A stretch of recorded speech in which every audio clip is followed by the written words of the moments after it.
বন্ধুরা, চলে এলাম নতুন আরেকটা রেসিপি নিয়ে। মায়ের রেসিপি এবং খুব স্বাভাবিক একটা ছোট্ট রেসিপি, একদম কম মশলায় রেসিপি। তো চলে এলাম আজকে। প্রথমে আলুটা ভেজে নিচ্ছি জিরে তেজপাতা দিয়ে, তারপরে চিনি, নুন, হলুদ, লঙ্কার গুঁড়ি, ধনের গুঁড়ি, জিরের গুঁড়ি। তো আজকের যে রান্নাটা হবে সেটা হচ্ছে ছানার ডালনা। তো জিরের গুঁড়ি, ধনের গুঁড়ি, লঙ্কা, হলুদ, মিষ্টি, স্বাদ মতো নুন, এটা একটা মিক্সচাপ বানিয়ে নিলাম, একটা মিক্সচাপ করে নিলাম।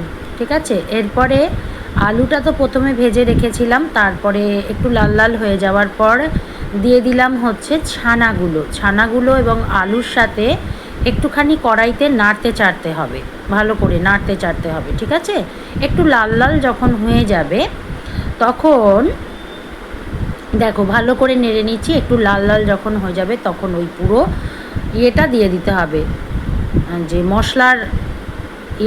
মশলার যেটা গুলিয়ে রেখেছিলাম সেটা।